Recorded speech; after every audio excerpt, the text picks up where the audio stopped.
আস্থা হারানো অবস্থায় এখানে বসা মিনিংলেস।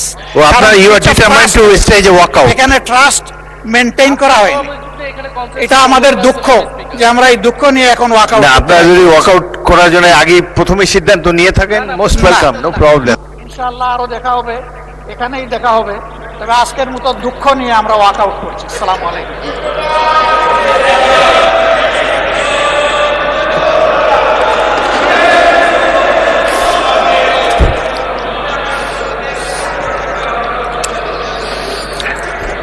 মাননীয় বিরোধী দলের নেতা বলুন আপনি। মাননীয় স্পিকার, আপনাকে ধন্যবাদ। আসলে আপনি ঠিকই বলেছেন, পার্লামেন্টে ঢুকি নাই এর আগে, কিন্তু এবার পার্লামেন্টের একজন ক্ষুদ্র দায়িত্বশীল সদস্য। এর আগেরগুলো আমরা দেখেছি বাইরে থেকে, আর এবারকারটা আমরা অবজার্ভ করছি ভিতর থেকে। আমরা বিরোধী দলের পক্ষ থেকে সর্বোচ্চ সহযোগিতা করেছি। এর আগে একটা বিলে আমাদের কথা ছিল, কনসেনসাসের ভিত্তিতে সহযোগিতা চেয়েছেন ট্রেজারি বেঞ্চের দায়িত্বপ্রাপ্ত একজন মন্ত্রী, আমি তাকে সম্মান জানাই।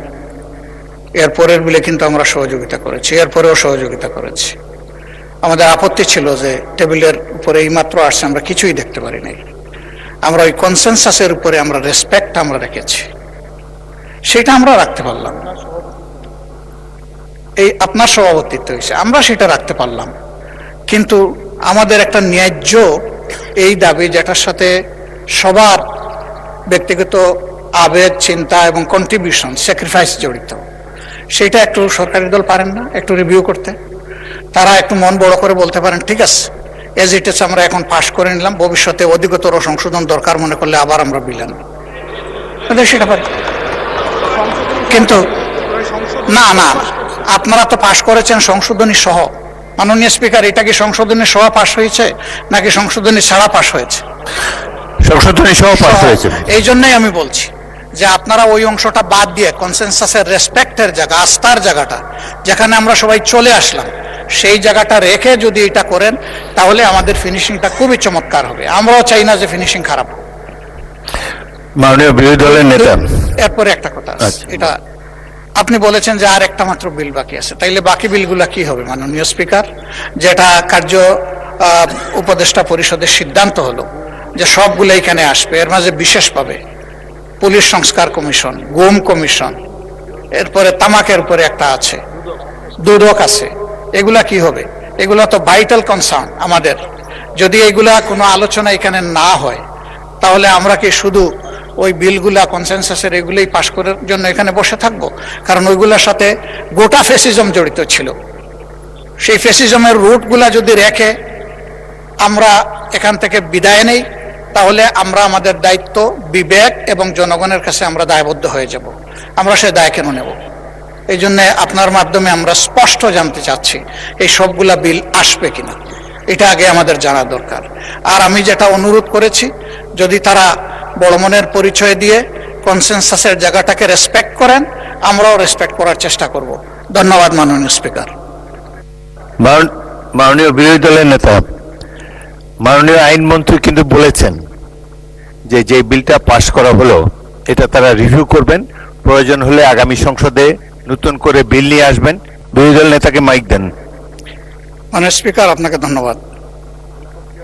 একই কথা তো আমাদের আইনমন্ত্রী আরেকবার বলেছে। আমাদের হাতে এই রিপোর্টটা আসার পরেই কিন্তু দ্বিতীয় দফা কার্য উপদেষ্টা পরিষদের মিটিংটা হয়েছে এবং সেখানে থ্রেডবেয়ার এই বিষয়ে আলোচনা হয়েছে। আমি আগেও বলেছি এবং আপনি নিজেও বলেছেন যে এটাই কারেক্ট, যে সবগুলো এখানে আসবে। এখন তিনি তাইলে এর বাইরে যাচ্ছেন কেন? তাইলে তো কোনো কনসেনসাসই থাকছে না। তাইলে এই কার্য উপদেষ্টা কমিটির বৈঠকের পজিশনটা কি থাকবে? সেটা তো ওখানেই বলতে পারতেন, আপত্তি দিয়ে ওটা আপনি সেইভাবে রুলিং না দিতে পারতেন। তখন আমরা আমাদের কি কর্মপন্থা নেব সেটা আমরা ঠিক করতাম বিরোধী দল হিসাবে। এখন তো আমরা একটা ইনডিসিশনে পড়ে গেলাম।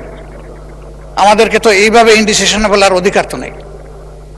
আমি আবারও জোরালো দাবি জানাবো, সবগুলা যদি ডেফার হয়, এখানে আলোচনা হয়ে ডেফার হবে। আলোচনা না হয়ে যদি কোনো কিছু ল্যাপস করতে হয়।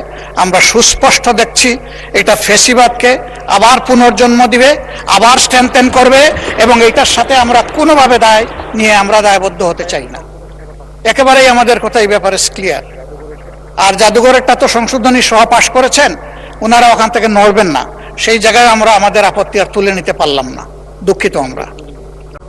মাননীয় বিরোধী দলের নেতা, এটা তো ছোট্ট একটা বিষয়, এটি নিয়ে তিক্ততার আমি কোনো সুযোগ দেখি না। বলুন, তবুও বলুন। মাননীয় স্পিকার, ওনারা বলেছেন যে অধিকতর যাচাই বাছাই করে আগামীতে আরো সুন্দর বিল আনবেন, কিন্তু ওনারাই এবার বলছেন যে আজকে রাত্রে 12টায় টাইম শেষ। তার মানে টাইম শেষ হওয়ার সাথে সাথে সব ল্যাপসেস অটোমেটিক্যালি শেষ, এগুলার আর কোনো কার্যকারিতা থাকছে না, এগুলা অটোমেটিক্যালি ল্যাপস হয়ে যাচ্ছে। কোনগুলা?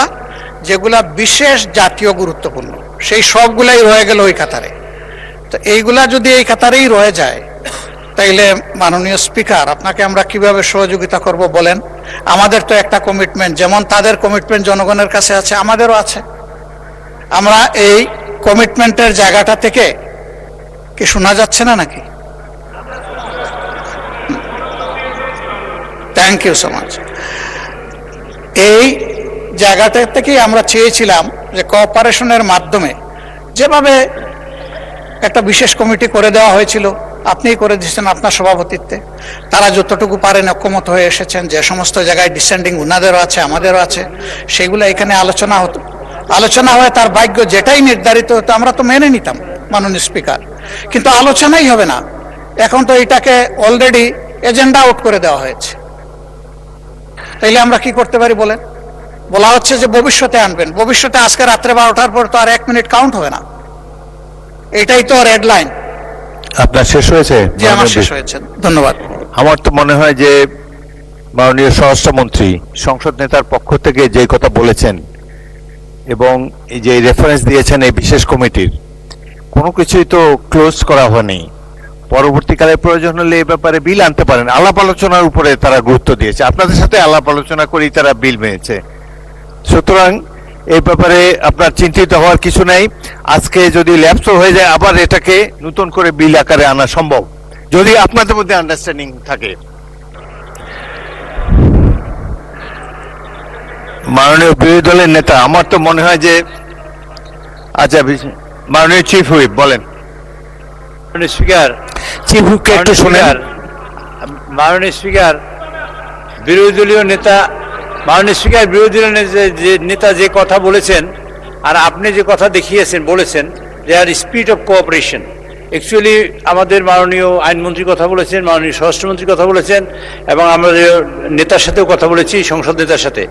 বিষয়টা হলো এই যে এখানে এই পৃষ্ঠের মধ্যে রিপোর্টে আছে, আমরা রিপোর্ট নিয়ে বসে থাকলাম বা থাকলাম না এরকম নয়।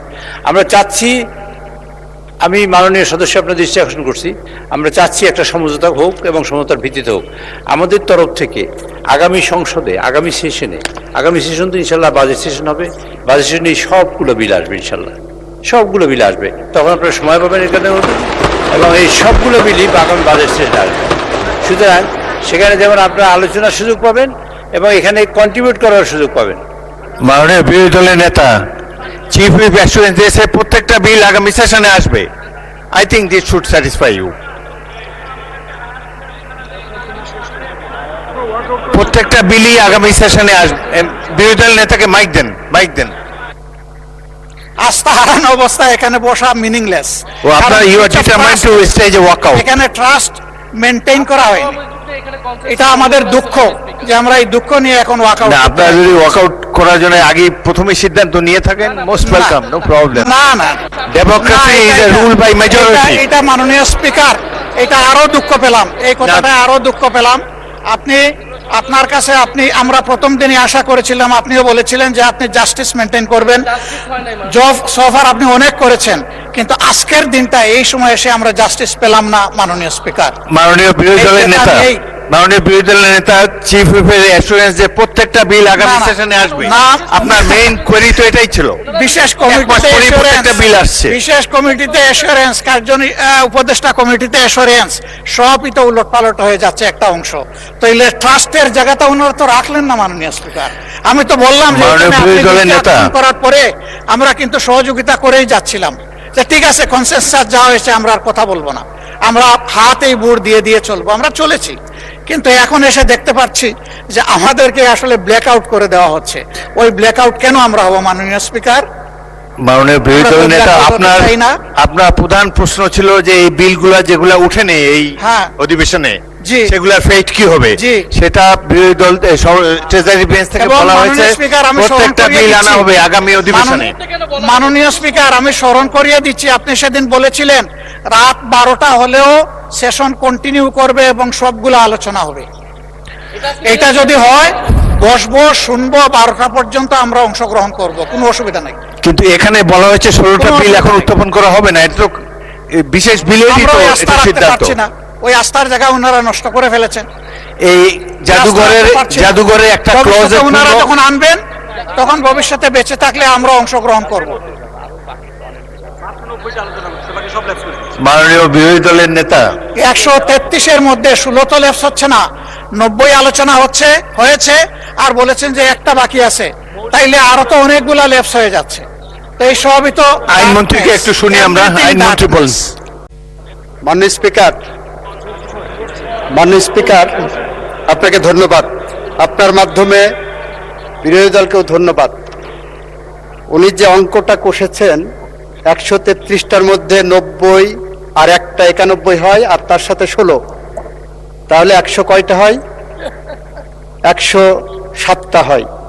মাননীয় স্পিকার, আমি আপনার মাধ্যমে মাননীয় বিরোধী দল নেতাকে বলছি, এক একটা বিলের মধ্যে এমনও আছে 3টা-4টা অর্ডিন্যান্স ইনক্লুডেড আছে। ফলে 133টার যদি হিসাব করা হয়, এই 91টার মধ্যে ওই 16টা বাদ দিয়ে সবগুলো ইনক্লুডেড। মাননীয় স্পিকার, মাননীয় বিরোধী দলের নেতা বলুন। ইনশাআল্লাহ আরো দেখা হবে, এখানেই দেখা হবে। তবে আজকের মতো দুঃখ নিয়ে আমরা ওয়াক আউট করছি। আসসালামু আলাইকুম।